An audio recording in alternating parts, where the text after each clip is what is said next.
नमस्कार दोस्तों, आपका स्वागत है आपके अपने चैनल स्टडी वाइन्स ऑफिशियल पर। तो आज की इस वीडियो में हम उत्तर मुगल काल के बारे में पढ़ेंगे, जिसके बाद हमारा पूरा मुगल साम्राज्य खत्म हो जाएगा। इससे अगली वीडियो में हम पूरे मुगल काल की जो शासन व्यवस्था थी और सैन्य व्यवस्था थी वो भी देख लेंगे। तो बाबर से लेकर बहादुर शाह जफर तक आपको पूरा मुगल साम्राज्य मध्यकालीन इतिहास की प्लेलिस्ट में मिल जाएगा। अगर आपने उन वीडियोस को नहीं देखा तो प्लेलिस्ट में जाकर ज़रूर देख लें, वहाँ पर आपको पूरा मुगल साम्राज्य देखने को मिल जाएगा। तो चलिए बिना देरी किए हुए वीडियो को शुरू करते हैं। तो चलिए वीडियो की शुरुआत करते हैं। तो वीडियो को शुरू करने से पहले मैं आपको बता देता हूँ कि आज के इस वीडियो में हम क्या क्या पढ़ेंगे, ताकि आपको आइडिया हो जाए। तो पहले हम पूरे मुगल काल का फैमिली चार्ट देखेंगे, ताकि आपको पता चल सके कि किसके बाद कौन सा शासक बना। पूरा फैमिली चार्ट हम एक बार देख लेंगे। उसके बाद हम उत्तर मुगल काल के सभी शासकों के बारे में सभी इंपॉर्टेंट पॉइंट्स जो कि एग्जाम में पूछे जाते हैं वो देखेंगे। और लास्ट में एक बार फिर हम सभी उत्तर मुगल काल के शासकों का क्रम देख लेंगे। और उसके बाद हम प्रीवियस ईयर क्वेश्चन भी देखेंगे। तो आप पूरी वीडियो को एंड तक देखें और लास्ट में प्रीवियस ईयर क्वेश्चन जरूर अटेम्प्ट करें।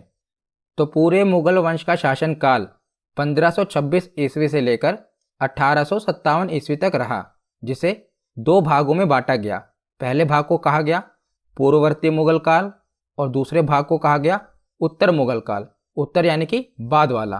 पहले को कहा गया पूर्ववर्ती मुगल काल, जिसमें 1526 ईस्वी से लेकर 1707 ईस्वी तक के शासन काल को लिया जाता है पूर्ववर्ती मुगल काल में। और उत्तर मुगल काल में 1707 ईस्वी से लेकर 1857 ईस्वी तक के शासनकाल को लिया जाता है। तो पूर्ववर्ती मुगल काल में हमने बाबर से लेकर औरंगजेब तक पूरा डिटेल में पढ़ लिया है। अगर आपने वीडियोस को नहीं देखा तो प्लेलिस्ट में जाकर जरूर देख लेना, वहाँ पर मैंने बाबर से लेकर औरंगजेब सबके बारे में डिटेल में पढ़ा दिया है। तो बाबर के बाद आपको पता है कि अगला शासक हुमायूं बना था। हुमायूं के बाद अगला मुगल शासक अकबर बना था। हालांकि बीच में सूर्यवंश की स्थापना हुई थी, पर वो अलग वंश है, हम यहाँ पर मुगल वंश की बात कर रहे हैं। तो बाबर के बाद अगला मुगल शासक हुमायूं बना। हुमायूं के बाद अगला मुगल शासक अकबर बना। अकबर के बाद अगला मुगल शासक उसका पुत्र जहांगीर बना। जहांगीर के बाद शाहजहां और शाहजहां के बाद औरंगजेब। तो औरंगजेब तक जो मुगल वंश था ये अपने चरमोत्कर्ष पर था, यानी कि अपने पीक पर था। और औरंगजेब के बाद क्या होता है कि मुगल साम्राज्य का पतन होना शुरू हो जाता है। आगे आप देखेंगे कि उत्तर मुगल काल में कोई भी बहादुर मुगल शासक नहीं आ पाता, जिसके कारण मुगल साम्राज्य का पतन होना शुरू हो जाता है औरंगजेब के शासनकाल के बाद। तो पूर्ववर्ती मुगल काल में हमने बाबर से लेकर औरंगजेब के बारे में पढ़ लिया था। आज हम उत्तर मुगल काल में जो बाकी के मुगल शासक हैं उनके बारे में पढ़ते हैं। तो एक बार हम उत्तर मुगल काल के जो शासक हैं उनका चार्ट देख लेते हैं, उनका फैमिली चार्ट देख लेते हैं कि किसका पुत्र अगला शासक बना। इनके बारे में आगे हम डिटेल में पढ़ेंगे। पहले आपको एक बार क्लियर हो जाना चाहिए, पूरा ओवरव्यू ले लीजिए, ताकि आपको आइडिया हो जाए कि किसके बाद कौन शासक बनता है। आपको ये रटना नहीं है, बस इस प्रकार का चार्ट आप अपनी कॉपी पर बना लेना ताकि आपको याद रहे। तो देखिए, औरंगजेब तक हमने पढ़ लिया था और पिछली वीडियो में मैंने आपको बताया था कि औरंगजेब के कितने पुत्र थे। 5 पुत्र थे। कौन कौन? आजम शाह, मुअज्जम, मोहम्मद सुल्तान, मोहम्मद अकबर और काम बख्श। ये 5 पुत्र थे औरंगजेब के। तो उत्तर मुगल काल में जो भी शासक बनते हैं ना, उनको मैंने लाल रंग से लिखा हुआ है। आप ये देख रहे हैं, जो लाल रंग से मैंने लिखा हुआ है वो उत्तर मुगल काल के शासक बनते हैं। और मैंने ऊपर नंबरिंग भी की हुई है कि सबसे पहले कौन शासक बना उत्तर मुगल काल में? बहादुर शाह, जिसे मुअज्जम भी कहते हैं। तो ऊपर मैंने 1 नंबर लिखा हुआ है। उसके बाद जहांदर शाह, उसके ऊपर मैंने 2 नंबर लिखा हुआ है, ताकि आपको इसका क्रम पता चल सके। और लास्ट में हम रिवाइज भी कर लेंगे इसका सही क्रम। तो देखिए, औरंगजेब के 5 पुत्र होते हैं आजम शाह, मुअज्जम, मोहम्मद सुल्तान, मोहम्मद अकबर और काम बख्श, जिसमें से मोहम्मद सुल्तान और मोहम्मद अकबर इन दोनों की तो मृत्यु हो जाती है। बचते हैं 3 पुत्र, आजम शाह, मुअज्जम और काम बख्श। तो इन तीनों के बीच में उत्तराधिकार का युद्ध होता है, यानी कि अगला राजा कौन बनेगा। और इस युद्ध में विजय होती है बहादुर शाह यानी कि मुअज्जम की। तो औरंगजेब के बाद अगला शासक बनता है मुअज्जम, जिसे बहादुर शाह प्रथम के नाम से जानते हैं। उसके बाद बहादुर शाह के 4 पुत्र होते हैं, जहांदर शाह, अजीम उस शान, रफ़ी उस शान और जहान शाह। तो बहादुर शाह के बाद अगला शासक कौन बनता है? तो बहादुर शाह के बाद अगला शासक बनता है जहांदर शाह, उसका पुत्र बनता है जहांदर शाह। और जहांदर शाह के बाद अगला शासक कौन बनता है, तो आपको ये रटना नहीं है, एक बार मैं आपको समझा रहा हूँ ताकि आपको क्लियर हो सके, आपके दिमाग में कोई कन्फ्यूज़न न रहे। आप भी एक बार अपनी कॉपी पर इसी प्रकार का चार्ट बना लेना और उसको रिवाइज कर लेना। एक बार बना लेंगे ना आप अपने हाथ से, तब आपको भी याद हो जाएगा। तो देखिए, बहादुर शाह प्रथम के बाद अगला शासक जहांदर शाह बनता है, पर जहांदर शाह के बाद अगला शासक उसका पुत्र नहीं बनता, वो बाद में बनता है। जहांदर शाह के बाद जो अगला शासक बनता है, ये जहांदर शाह के भाई का बेटा, यानी कि बहादुर शाह प्रथम के दूसरे बेटे अजीम उस शान का बेटा फर्रुखसियर, ये अगला शासक बनता है जहांदर शाह के बाद, फर्रुखसियर। और फर्रुखसियर के बाद कौन बनता है, तो फर्रुखसियर के बाद बहादुर शाह प्रथम के तीसरे बेटे रफ़ी उस शान का बेटा रफ़ी उद दर्जाल, ये कुछ ही समय के लिए शासक बनता है। इसीलिए आप कई किताबों में देखेंगे इसका नाम नहीं लिखा होता, रफ़ी उद दर्जात। और रफ़ी उद दर्जात के बाद उसका सगा भाई रफ़ी उद दौला, ये दोनों ही भाई बहुत ही कम समय के लिए शासक बनते हैं, बस कुछ ही महीनों के लिए। और दोनों ही भाइयों की बीमारी से मौत हो जाती है, इसीलिए ये ज़्यादा देर तक शासक नहीं रह पाते। तो रफ़ी उद दौला के बाद अगला शासक कौन बनता है, तो रफ़ी उद दौला के बाद अगला शासक बनता है बहादुर शाह प्रथम के चौथे बेटे जहान शाह का पुत्र मोहम्मद शाह। याद रखिएगा, आप देख रहे हैं कि बहादुर शाह प्रथम के जितने भी ये 4 पुत्र हैं, सबके बेटे अगले शासक बनते हैं। तो जहान शाह का पुत्र मोहम्मद शाह अगला शासक बनता है, और मोहम्मद शाह के बाद उसका पुत्र अहमद शाह अगला शासक बनता है। तो यहाँ पर हमने 7 शासक देख लिए। सबसे पहले मुअज्जम यानी कि बहादुर शाह प्रथम, जो कि औरंगजेब का पुत्र होता है, वो शासक बनता है। उसके 4 बेटे होते हैं, जिसमें से बहादुर शाह प्रथम के बाद अगला शासक उसका बेटा जहांदर शाह बनता है। और जहांदर शाह की मृत्यु के बाद बहादुर शाह प्रथम के दूसरे बेटे अजीम उस शान का बेटा फर्रुखसियर, ये अगला शासक बनता है तीसरे नंबर पर। और फर्रुखसियर के बाद बहादुर शाह का तीसरा बेटा रफ़ी उस शान, उसका पुत्र रफ़ी उद दर्जात अगला शासक बनता है चौथे नंबर पर। और 5वें नंबर पर उसका सगा भाई रफ़ी उद दौला, ये शासक बनता है। उसके बाद बहादुर शाह प्रथम का चौथा पुत्र था जहान शाह, उसका पुत्र मोहम्मद शाह अगला शासक बनता है छठे नंबर पर। और मोहम्मद शाह के बाद उसका पुत्र अहमद शाह 7वें नंबर पर अगला शासक बनता है। तो यहाँ पर हमने देख लिया। तो अहमद शाह के बाद अगला शासक कौन बनता है, तो यहाँ पर हमने देखा बहादुर शाह के जो बेटे थे, उनके बेटे अगले शासक बन जाते हैं, पर जहांदर शाह का बेटा अभी तक अगला शासक नहीं बन पाया था। तो देखिए, तो अहमद शाह के बाद जहांदर शाह का जो बेटा होता है, वो अगला शासक बनता है 8वें नंबर पर आलमगीर द्वितीय। याद रखिएगा, अभी आगे हम डिटेल में पढ़ेंगे, ये मैं आपको एक ओवरव्यू दे रहा हूँ। तो अहमद शाह के बाद अगला शासक बनता है आलमगीर द्वितीय। और आलमगीर द्वितीय की मृत्यु के बाद बस कुछ ही दिनों के लिए शासक बनता है शाहजहां तृतीय। तो शाहजहां तृतीय कौन है, तो शाहजहां तृतीय औरंगजेब के 5 बेटे थे ना, उसमें से एक था काम बख्श। तो काम बख्श का ये पौत्र है कौन, शाहजहां तृतीय। ये 9वें नंबर पर बस कुछ ही दिनों के लिए अगला शासक बनता है, इसीलिए इसका ज़्यादा जिक्र नहीं है। 9वें नंबर पर बनता है शाहजहां तृतीय, और उसके बाद शाह आलम द्वितीय इसे हराकर अगला शासक बन जाता है। शाह आलम द्वितीय कौन है, तो ये आलमगीर द्वितीय का बेटा होता है। और उसके बाद शाह आलम द्वितीय के बाद उसका बेटा अकबर द्वितीय अगला शासक बनता है। और अकबर द्वितीय के बाद उसका बेटा बहादुर शाह जफर मुगल वंश का आखिरी शासक बनता है। तो ये पूरी मैंने उत्तर मुगल काल की पूरी फैमिली ट्री आपको बता दी कि किसका पुत्र अगला शासक बनता है। इसे आप एक बार कॉपी पर जरूर लिख लेना जिस प्रकार मैंने लिखा है, ताकि आपको ये याद हो जाए। तो आगे अब हम देख लेते हैं उत्तर मुगल काल। तो 1707 में औरंगजेब की मृत्यु के बाद उत्तर मुगल काल 1707 ईस्वी में प्रारंभ होता है। और 1857 ईस्वी में जब बहादुर शाह जफर 1857 ईस्वी की क्रांति जो उस समय अंग्रेजों के विरुद्ध हुई थी, इसमें बहादुर शाह जफर की हार हो जाती है। और बहादुर शाह जफर की पराजय के बाद अंग्रेजों द्वारा उसे रंगून की कैद में भेज दिया जाता है, और वहीं पर इसकी बहादुर शाह जफर की मृत्यु हो जाती है। तो यहीं से उत्तर मुगल काल का अंत हो जाता है। तो 1707 ईस्वी से लेकर 1857 ईस्वी की क्रांति तक के समय को उत्तर मुगल काल कहा जाता है। तो सबसे पहले देखते हैं उत्तर मुगल काल के पहले शासक बहादुर शाह प्रथम। तो बहादुर शाह प्रथम का शासनकाल 1707 ईस्वी से लेकर 1712 ईस्वी तक रहा, केवल 5 वर्षों तक। तो बहादुर शाह प्रथम का पूर्व नाम क्या था, मुअज्जम था। और औरंगजेब के 3 पुत्र थे जिनके बीच में उत्तराधिकार का युद्ध हुआ था। वैसे तो औरंगजेब के 5 पुत्र थे, पर 2 पुत्रों की पहले ही मृत्यु हो चुकी थी। तो बचे 3 पुत्र मुअज्जम, आजम और कामबख्श, इन तीनों के बीच में उत्तराधिकार का युद्ध होता है।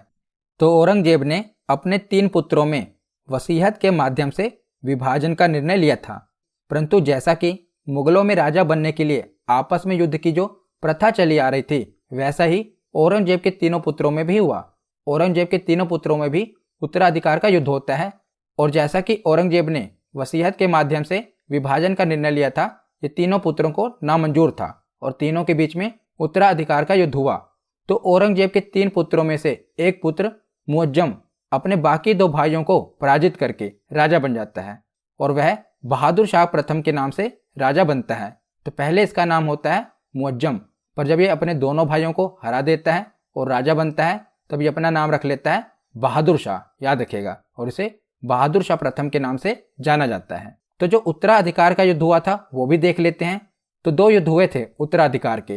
पहला युद्ध आगरा के पास जजाओं का युद्ध लड़ा गया, जो कि मुअज्जम और आजम शाह के बीच में हुआ, और इसमें आपको पता ही है विजय किसकी हुई, मुअज्जम की हुई। और दूसरा युद्ध दक्षिण भारत में बीजापुर का युद्ध लड़ा गया, जिसमें मुअज्जम और उसका दूसरा भाई कामबख्श, इन दोनों के बीच में हुआ, और इसमें विजय किसकी हुई, तो मुअज्जम की हुई। तो उत्तराधिकार के युद्ध में सफल होने के बाद मुअज्जम 65 वर्ष की अवस्था में, तो 65 वर्ष की आयु में बहादुर शाह प्रथम की उपाधि धारण करके ये दिल्ली की गद्दी पर बैठा। कौन, मुअज्जम, कितनी वर्ष की आयु में, 65 वर्ष की आयु में, याद रखिएगा। असहिष्णु नीतियां जैसे कि हिंदुओं के साथ कट्टरता, भारतीय शासकों के साथ कड़ा व्यवहार, धार्मिक नीतियां, राजपूत नीतियां, इन सभी को बदलते हुए सहिष्णु नीतियां अपनाई। तो ये अपने पिता की तरह कट्टर नहीं था, बल्कि इसने सहिष्णु नीतियां अपनाई। तो बहादुर शाह ने मराठों और राजपूतों के प्रति मैत्रीपूर्ण नीति अपनाई। इसने संभाजी के पुत्र शाहू को मुगल कैसे आजाद कर दिया था, किसने, बहादुर शाह प्रथम ने। और इतिहासकार खफी खां के अनुसार ये जो बहादुर शाह प्रथम था ना, ये राजकीय कार्यों में इतना लापरवाह था कि लोग इसे शाह बेखबर कहने लगे। याद रखिएगा, कई बार एग्जाम में पूछा गया है कि शाह बेखबर किस राजा को कहा जाता था, बहादुर शाह प्रथम को। तो 1712 ईस्वी में बहादुर शाह प्रथम की मृत्यु हो जाती है। उसके बाद इसका पुत्र जहांदर शाह अगला शासक बनता है। तो बहादुर शाह प्रथम के बाद अगला शासक बनता है जहांदर शाह, जिसका शासनकाल केवल 1 वर्ष का ही रहता है। तो बहादुर शाह के 4 पुत्र थे, हमने पीछे देखा। उन चारों पुत्रों में भी उत्तराधिकार का युद्ध हुआ। जैसे कि हमने देखा था कि औरंगजेब के 5 पुत्र थे, 2 की मृत्यु हो गई थी, बाकी 3 पुत्रों के बीच में उत्तराधिकार का युद्ध हुआ था। उसी प्रकार बहादुर शाह के 4 पुत्रों के बीच में भी उत्तराधिकार का युद्ध होता है। और उस समय एक शक्तिशाली सामंत था जिसका नाम था जुल्फिकार खां। उसने जहांदर शाह का साथ दिया था, जिसके कारण बाकी तीनों भाइयों को हराते हुए सबसे कमजोर पुत्र ही शासक बन जाता है, और इसका नाम था जहांदर शाह। क्योंकि इसका साथ कौन देता है, एक सामंत था, सेनापति था, जिसका नाम था जुल्फिकार खां। ये किसका साथ देता है, जहांदर शाह का साथ देता है, जिसके कारण अगला शासक बनता है जहांदर शाह। और इसे लंपट मूर्ख भी कहा जाता है, किसे, जहांदर शाह को। याद रखिएगा, शाह बेखबर कहा जाता है बहादुर शाह प्रथम को, और लंपट मूर्ख कहा जाता है जहांदर शाह को। तो शासक बनते ही जहांदर शाह ने जुल्फिकार खां को वजीर का पद प्रदान किया, क्योंकि जुल्फिकार खां के कारण ही ये राजा बना था। इसीलिए जहांदर शाह ने जुल्फिकार खां को अपना वजीर नियुक्त किया। और वजीर बनने के बाद जो वास्तविक सत्ता थी ये किसके हाथ में थी, ये जुल्फिकार खां के हाथ में थी। इसीलिए जुल्फिकार खां ने सबसे कमजोर शासक जहांदर शाह का साथ दिया था, ताकि गद्दी पर तो जहांदर शाह बैठे, पर जो वास्तविक शक्तियां हो वो किसके हाथ में रहे, जुल्फिकार खां के हाथ में रहे।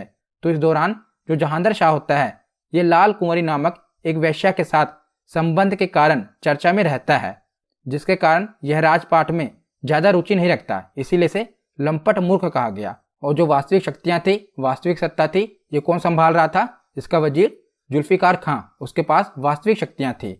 इसीलिए ज्यादा देर तक इसका शासन नहीं रहता जहांदर शाह का। तो आगे चलकर क्या होता है, तो सैयद बंधु 2 मुसलमान भाई होते हैं, एक का नाम होता है हुसैन अली खां और दूसरा होता है अब्दुल्ला खां।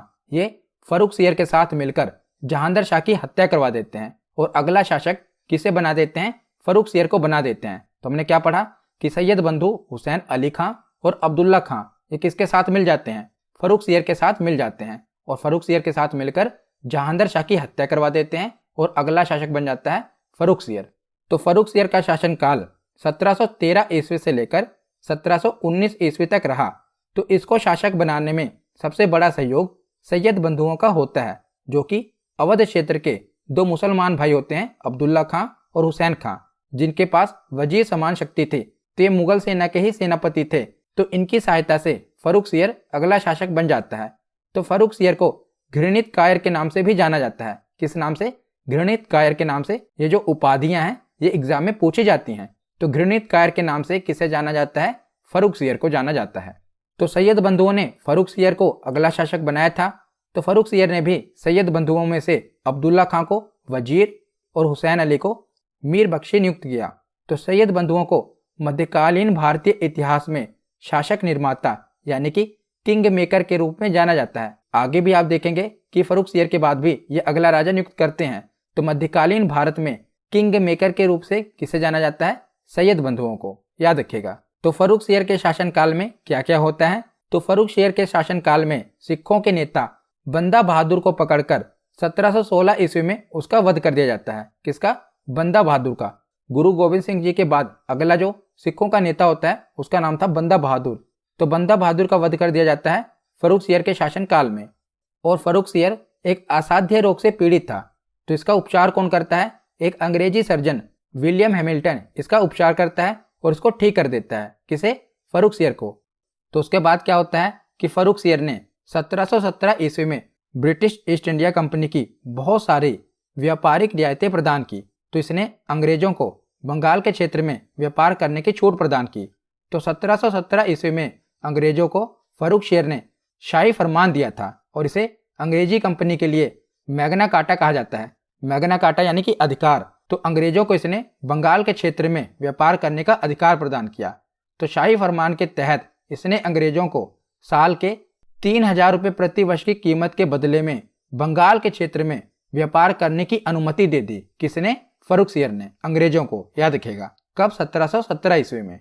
तो उसके बाद आगे क्या होता है कि फर्रुखसियर जब सैयद बंधुओं के सहयोग से शासक बनता है तब बाद में उसे लगता है कि सैयद बंधु उसके आंतरिक मामलों में हस्तक्षेप कर रहे हैं, इसलिए बाद में वह इन सैयद बंधुओं को हटाना चाहता था। परंतु सैयद बंधुओं ने ही इसे बनाया था राजा। तो सैयद बंधुओं ने क्या किया? तो इससे पहले कि फर्रुखसियर सैयद बंधुओं को हटाए, सैयद बंधु फर्रुखसियर को ही हटा देते हैं, यानी कि फर्रुखसियर की हत्या करवा देते हैं। और उसके बाद वो अगला शासक बनाते हैं रफी-उद-दरजात को। तो रफी-उद-दरजात को भी सैयद बंधुओं के द्वारा ही अगला शासक बनाया जाता है। इसीलिए सैयद बंधुओं को मध्यकालीन भारत का किंग मेकर कहा गया। तो रफी-उद-दरजात 1719 में अगले शासक बनते हैं और बीमारी के कारण ये ज़्यादा देर तक शासक नहीं रह पाते। तो फर्रुखसियर की हत्या करवाने के बाद सैयद बंधु रफी-उद-दरजात को शासक बनाते हैं और सैयद बंधु ने रफी-उद-दरजात को फरवरी 1719 में बादशाह घोषित किया और जून 1719 तक उसकी फेफड़े की बीमारी से मृत्यु हो जाती है रफी-उद-दरजात की। तो ज़्यादा देर तक ये शासक नहीं रह पाता, केवल कुछ ही महीनों तक ये शासक रह पाता है। तो रफी-उद-दरजात के बाद रफी-उद-दौला जो उसका सगा भाई होता है रफी-उद-दरजात का, वो अगला शासक बनता है। तो इसके बाद सैयद बंधु रफी-उद-दौला को अगला बादशाह बनाते हैं, पर इसकी भी मृत्यु 1719 में ही बीमारी से हो जाती है। तो दोनों भाइयों की मृत्यु बीमारी से हो जाती है। तो रफी-उद-दौला के बाद मोहम्मद शाह अगला शासक बनता है और 1719 से लेकर 1748 तक इसका शासन रहता है। तो अब सैयद बंधु मोहम्मद शाह को अगला शासक बनाते हैं, परंतु मोहम्मद शाह को ये आभास हो गया था कि जैसे सैयद बंधुओं ने मुझसे पहले के शासकों के साथ किया है, यानी कि उनकी फाइल निपटा दी है, उसी प्रकार ये मेरी फाइल भी निपटा देंगे। इसीलिए वो क्या करता है कि इससे पहले कि सैयद बंधु मोहम्मद शाह की फाइल निपटाएं, यानी कि उसे मारे, उससे पहले मोहम्मद शाह ही सैयद बंधुओं की हत्या करवा देता है। तो सैयद बंधुओं की हत्या कौन करवा देता है? मोहम्मद शाह, याद रखिएगा। तो जो मोहम्मद शाह होता है इसकी सार्वजनिक मामलों के प्रति उदासीनता, यानी कि ये राजपाट में इसकी ज़्यादा रुचि नहीं रहती और सुंदर युवतियों के प्रति इसका अत्यधिक रुझान होने के कारण इसे रंगीला बादशाह कहा जाता है। इसीलिए इसका पूरा नाम पड़ गया मोहम्मद शाह रंगीला। तो रंगीला बादशाह किसे कहा गया? मोहम्मद शाह को कहा गया। और मोहम्मद शाह से प्रश्न पूछा जाता है किसने जजिया कर को अंतिम रूप से समाप्त कर दिया था। तो जजिया कर हमने पीछे पढ़ा था कि अकबर ने समाप्त किया था, परंतु औरंगजेब ने फिर से लागू कर दिया था, परंतु पूर्ण रूप से देखा जाए अंतिम रूप से मोहम्मद शाह ने इसे समाप्त कर दिया। इसके बाद जजिया कर दोबारा नहीं लगता। तो अंतिम रूप से जजिया कर कौन समाप्त करता है? मोहम्मद शाह रंगीला। तो इसके शासनकाल में कई राज्यों के सूबेदारों ने अपनी स्वतंत्र सत्ता की स्थापना कर ली थी, क्योंकि जो मोहम्मद शाह रंगीला था ना, इसकी राज्यपाठ में कोई रुचि नहीं थी, तो बाकी के जो सूबेदार थे उन्होंने अपने आप को स्वतंत्र घोषित कर लिया था। तो उनके बारे में भी हम पढ़ लेते हैं। तो इन सभी लोगों ने मोहम्मद शाह के समय अपने आप को और अपने क्षेत्रों को एक एक करके मुगलों से अलग करना शुरू कर दिया था। जिन्होंने अपने आप को अलग स्वतंत्र राजा घोषित कर लिया था। उनके संस्थापक हम देख लेते हैं। तो देखिए, तो सबसे पहले अवध ने अपने आप को अलग कर लिया। तो अवध के संस्थापक कौन बने? शहादत खां। ये अवध के संस्थापक बने, यानी कि शहादत खां ने अवध को स्वतंत्र घोषित कर दिया मुगलों से। उसके बाद है हैदराबाद। तो हैदराबाद के कौन से संस्थापक थे जिन्होंने अपने आप को मुगलों से अलग कर लिया? तो इनका नाम था चिनकिलिच खां। इन्हें निजाम उल मुल्क के नाम से भी जाना जाता है। उसके बाद है रुहेलखंड। इसके संस्थापक बने वीर दाऊद एवं अली मोहम्मद खां। उसके बाद है बंगाल। तो बंगाल के संस्थापक थे जिन्होंने अपने आप को मुगल साम्राज्य से अलग किया था। तो इनका नाम था मुर्शिद कुली खां। याद रखिएगा क्या नाम था? मुर्शिद कुली खां। उसके बाद है कर्नाटक। तो कर्नाटक के संस्थापक थे सादुतुल्ला खां। उसके बाद है भरतपुर। भरतपुर के संस्थापक थे चूरामन एवं बदन सिंह। तो इन सभी शासकों ने अपने आप को एक एक करके मुगल साम्राज्य से अपने क्षेत्र को अलग कर लिया और अपने आप को स्वतंत्र राजा घोषित कर लिया। तो एक एक करके कई क्षेत्रों ने अपने आप को मोहम्मद शाह से अलग कर लिया। और मोहम्मद शाह के समय ही ईरान क्षेत्र का एक शासक था नादिर शाह। इसने भारत पर आक्रमण किया था। किसके समय में? मोहम्मद शाह रंगीला के समय में। और जो नादिर शाह था ये शुरू में एक चरवाहा था, परंतु आगे चलकर ये फारस का शासक बनता है। और 1736 ईस्वी में फारस का शासक बनने के बाद ये 1739 ईस्वी में भारत पर आक्रमण करता है। और नादिर शाह को उसके आक्रमणों के कारण ईरान का नेपोलियन भी कहा जाता है। तो ईरान का नेपोलियन किसे कहा जाता है? नादिर शाह को। और नादिर शाह ने भारत पर आक्रमण किया था। उस समय मुगल शासक कौन था? मोहम्मद शाह रंगीला। तो जब नादिर शाह आक्रमण करता है तो मोहम्मद शाह उस समय एक कमजोर शासक के रूप में सामने आता है। और नादिर शाह आक्रमण करते हुए दिल्ली पहुंच जाता है और लगभग 57 दिनों तक दिल्ली में रुकता है और बहुत सारा कत्लेआम मचाता है और बहुत सारा धन लूटता है। और नादिर शाह ने लगभग 70 करोड़ की धनराशि लूटी। और 70 करोड़ की राशि के साथ साथ शाहजहां के द्वारा बनवाया गया तख्ते ताउस, जिसे हम मयूर सिंहासन के नाम से जानते हैं। हमने पीछे पढ़ा था कि मयूर सिंहासन किसने बनवाया था? शाहजहां ने बनवाया था। तो नादिर शाह ने मयूर सिंहासन और कोहिनूर हीरा इसको भी लूट लिया। तो 70 करोड़ की धनराशि, मयूर सिंहासन और कोहिनूर हीरा नादिर शाह ने जब आक्रमण किया तो इसे लूटकर वो ईरान लेकर चला गया। याद रखिएगा। तो ये प्रश्न पूछा जाता है कि मयूर सिंहासन पर बैठने वाला आखिरी मुगल शासक कौन था? तो मयूर सिंहासन पर बैठने वाला पहला मुगल शासक था शाहजहां, क्योंकि इसी ने तख्ते ताउस यानी कि मयूर सिंहासन का निर्माण करवाया था। तो सबसे पहला शासक था शाहजहां और सबसे आखिरी मुगल शासक था कौन? मोहम्मद शाह। याद रखिएगा। तो मोहम्मद शाह के बाद अगला शासक बनता है अहमद शाह। और अहमद शाह का शासनकाल 1748 से लेकर 1754 ईस्वी तक रहा। तो 1748 ईस्वी में मोहम्मद शाह रंगीला की मृत्यु हो जाती है। और मोहम्मद शाह रंगीला के बाद अगला शासक बनता है अहमद शाह। तो अहमद शाह एक अयोग्य और भ्रष्ट शासक था। ईरान वापस आने के बाद हमने पीछे देखा था कि अहमद शाह के पहले कौन शासक था? मोहम्मद शाह। तो मोहम्मद शाह के समय आक्रमण कौन करता है? नादिर शाह। तो ईरान वापस जाने के बाद नादिर शाह की मृत्यु हो जाती है और उसके बाद ईरान का अगला शासक बनता है अहमद शाह अब्दाली। तो अहमद शाह अब्दाली भी नादिर शाह के कार्यों से प्रेरित होता है और वह भी भारत पर 7 बार आक्रमण करता है। वह अपना पहला आक्रमण 1748 ईस्वी में मुगल शासक अहमद शाह के समय करता है। तो अहमद शाह अब्दाली अपना पहला आक्रमण किस मुगल शासक के समय करता है? अहमद शाह के समय। तो इसे याद रखना भी आसान है। आक्रमण कौन करता है? अहमद शाह अब्दाली। और मुगल शासक कौन था? अहमद शाह।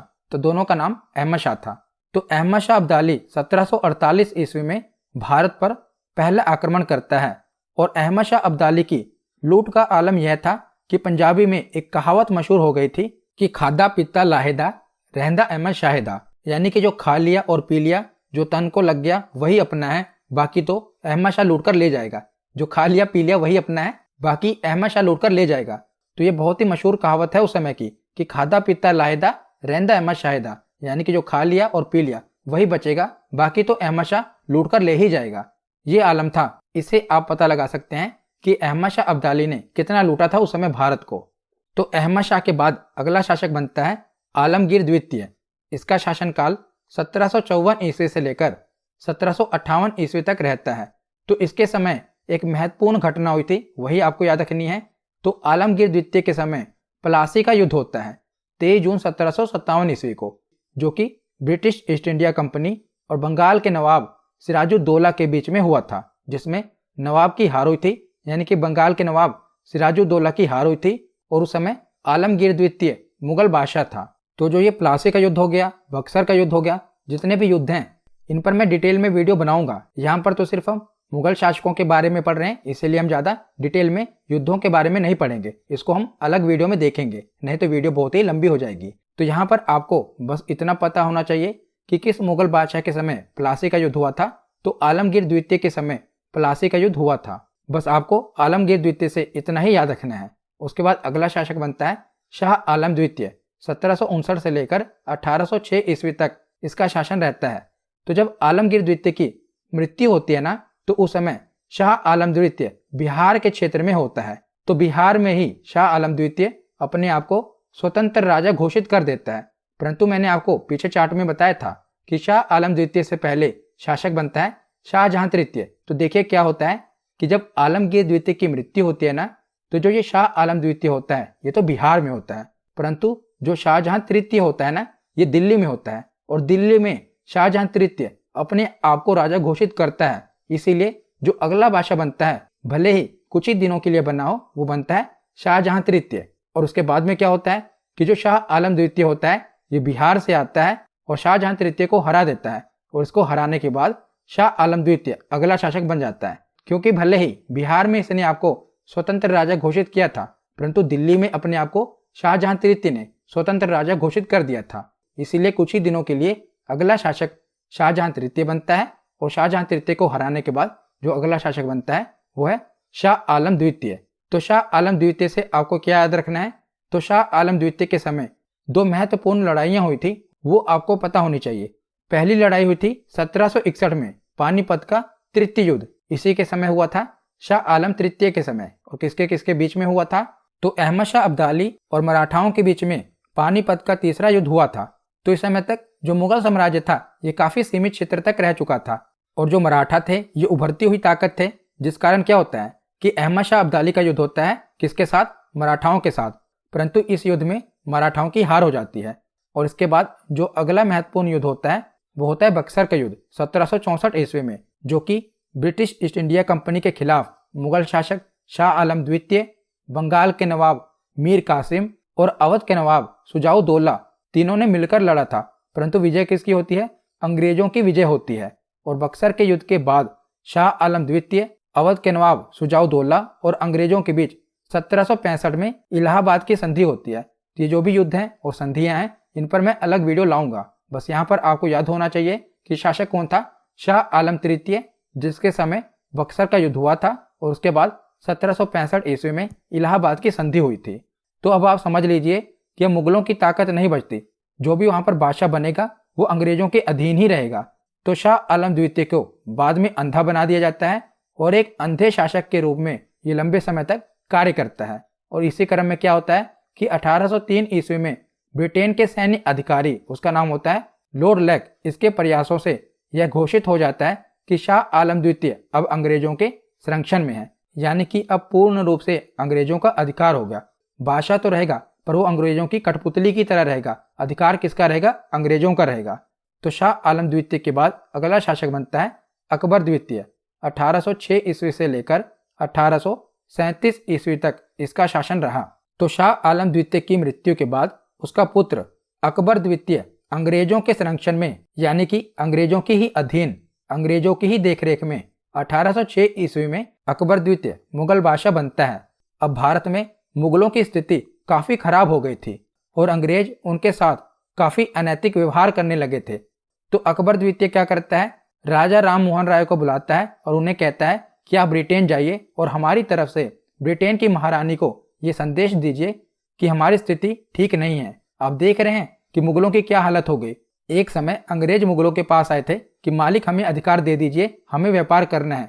तो अब समय क्या आ गया कि मुगल बादशाह को ब्रिटेन की महारानी के पास ये संदेश भेजना पड़ रहा है कि मेरी स्थिति ठीक नहीं है। तो इसी क्रम में अकबर द्वितीय राजा राम मोहन राय को राजा की उपाधि देता है। हम पढ़ते हैं ना, राजा राम मोहन राय, तो इनका नाम था राम मोहन राय। तो जो राजा की उपाधि दी थी ये किसने दी थी? यही प्रश्न बनता है अकबर द्वितीय से। तो राजा की उपाधि दी थी अकबर द्वितीय ने, किसे? राम मोहन राय को। यही प्रश्न अकबर द्वितीय से पूछा जाता है।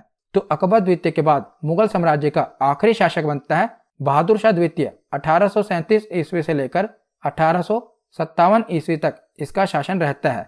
तो इन्हें बहादुर शाह जफर के नाम से भी जाना जाता है। किसे? बहादुर शाह द्वितीय को। जफर क्यों कहा जाता है? क्योंकि इन्हें शेर व शायरियों का काफी शौक था और वहां पर ये अपना नाम लिखते थे जफर। तो बहादुर शाह द्वितीय को ही बहादुर शाह जफर के नाम से जाना जाता है। अब मुगलों की स्थिति इतनी खराब हो गई थी कि इनका राज्य एक छोटी सी सीमा में सीमित होकर रह गया था और अब अंग्रेज इन्हें लाल किले से भी बाहर निकालना चाहते थे। तो इसी क्रम में क्या होता है कि अंग्रेजों के खिलाफ 1857 ईस्वी की क्रांति शुरू होती है और क्रांतिकारियों के कहने पर मुगल बादशाह बहादुर शाह जफर, जो कि अब बूढ़े हो चुके थे, वो क्रांति का नेतृत्व करने के लिए तैयार हो जाते हैं। परंतु अंग्रेजों के सामने जब क्रांतिकारी टिक नहीं पाते तो बहादुर शाह जफर पराजित हो जाते हैं और बहादुर शाह जफर के पराजित होने पर उन्हें अंग्रेजों द्वारा पकड़ लिया जाता है और रंगून यानी कि म्यांमार की जेल में उन्हें भेज दिया जाता है। और वहीं पर 1862 ईस्वी में रंगून में ही बहादुर शाह जफर की मृत्यु हो जाती है। तो बहादुर शाह जफर को शेरों शायरियों का शौक था और मिर्जा गालिब भी बहादुर शाह जफर के समकालीन थे। मिर्जा गालिब बहादुर शाह जफर के दरबारी कवि तो नहीं थे पर उन्हीं के समकालीन थे, याद रखिएगा। और बहादुर शाह जफर, जैसा कि मैंने आपको बताया कि इसे शेरों शायरियों का शौक था और जो भी ये शेर लिखता था उसके नीचे अपना नाम लिखता था जफर। तो इसीलिए इसे बहादुर शाह जफर के नाम से जाना जाता है। और दिल्ली में अंग्रेजों के द्वारा जब इसे कैद कर लिया गया था तब इसने लिखा था कि ना तो मैं किसी की आंखों का नूर हूं, ना तो किसी के दिल का करार हूं, मैं किसी के काम आ ना सका, वो बुझता हुआ चिराग हूं। ये किसके द्वारा कहा गया था? बहादुर शाह जफर के द्वारा। तो यहाँ पर हमने उत्तर मुगल काल के सभी शासकों के बारे में पढ़ लिया। अब एक बार हम इनका क्रम रिवाइज कर लेते हैं। तो उत्तर मुगल काल में सबसे पहला शासक बने बहादुर शाह प्रथम।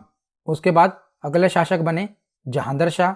जहांदर शाह के बाद फर्रुखसियर और फर्रुखसियर के बाद रफ़ी उद्दरजात और रफ़ी उद्दौला। ये दोनों भाई अगले शासक बनते हैं कुछ ही महीनों के लिए। और रफ़ी उद्दौला की मृत्यु के बाद मोहम्मद शाह रंगीला अगले शासक बनते हैं। मोहम्मद शाह रंगीला के बाद अहमद शाह और अहमद शाह के बाद आलमगीर द्वितीय अगले शासक बनते हैं। आलमगीर द्वितीय के बाद शाह आलम द्वितीय। शाह आलम द्वितीय के बाद अकबर द्वितीय और अकबर द्वितीय के बाद जो मुगल साम्राज्य का आखिरी शासक होता है उसका नाम था तो बहादुर शाह जफर। तो बाबर से लेकर बहादुर शाह जफर तक हमने पढ़ लिया। अब हम उत्तर मुगल काल के प्रीवियस ईयर क्वेश्चन देखते हैं। तो सबसे पहला प्रश्न है कि भारत में मुगल साम्राज्य के अंतिम सम्राट कौन थे? तो मुगल साम्राज्य के अंतिम सम्राट थे, इसका सही जवाब है ऑप्शन बी, बहादुर शाह जफर। अगला प्रश्न है कि पानीपत का तृतीय युद्ध 1761 में किसके बीच हुआ था? तो पानीपत का तीसरा युद्ध मराठा और अहमद शाह अब्दाली के बीच में हुआ था। ऑप्शन ए इसका सही जवाब है। अगला प्रश्न है कि तख्ते ताउस पर बैठने वाला अंतिम मुगल शासक कौन था? तो मयूर सिंहासन पर बैठने वाला आखिरी मुगल शासक था मोहम्मद शाह और पहला मुगल शासक था शाहजहां, जिसने मयूर सिंहासन का निर्माण करवाया था। अगला प्रश्न है कि अहमद शाह अब्दाली का भारत पर प्रथम आक्रमण किसके समय में हुआ था? तो अहमद शाह अब्दाली का आक्रमण हुआ था अहमद शाह के समय में। ऑप्शन डी इसका सही जवाब है। अगला प्रश्न है कि किस मुगल बादशाह को घृणित कायर कहा जाता है? तो किसे घृणित कायर कहा जाता है? इसका सही जवाब है फर्रुखसियर। ऑप्शन बी इसका सही जवाब है। अगला प्रश्न है कि किस मुगल बादशाह को सुंदर युवतियों के प्रति रुझान के कारण रंगीला बादशाह कहा जाता है? तो मोहम्मद शाह रंगीला। ऑप्शन ए इसका सही जवाब है। अगला प्रश्न है कि किस मुगल बादशाह को लंपट मूर्ख भी कहा जाता है? तो लंपट मूर्ख कहा जाता है, इसका सही जवाब क्या है? इसका सही जवाब है ऑप्शन ए जहांदर शाह। अगला प्रश्न है कि जुल्फिकार खां किस मुगल बादशाह का वजीर था? तो जुल्फिकार खां जहांदर शाह का ही वजीर था। ऑप्शन ए इसका सही जवाब है। अगला प्रश्न है कि बहादुर शाह प्रथम का मूल नाम क्या था? तो बहादुर शाह प्रथम का मूल नाम था मुअज्जम। इसका सही जवाब है ऑप्शन बी। अगला प्रश्न है कि किस मुगल शासक के शासनकाल में भारत से जजिया कर अंतिम रूप से समाप्त हुआ? तो भारत से जजिया कर अंतिम रूप से समाप्त हुआ था? इसका सही जवाब है मोहम्मद शाह रंगीला ने किया था, ऑप्शन बी। अगला प्रश्न है कि किस मुगल शासक को शाह बेखबर के नाम से जाना जाता है? तो शाह बेखबर के नाम से बहादुर शाह प्रथम को जाना जाता है, ऑप्शन डी इसका सही जवाब है। तो आज का आखिरी प्रश्न है कि किस मुगल शासक को अंग्रेजों ने पकड़कर रंगून भेज दिया था? तो किसे भेज दिया था? बहादुर शाह जफर को, ऑप्शन सी इसका सही जवाब है। तो आज की ये वीडियो यहीं पर ख़त्म होती है। कैसी लगी ये वीडियो कमेंट सेक्शन में ज़रूर बताना। धन्यवाद।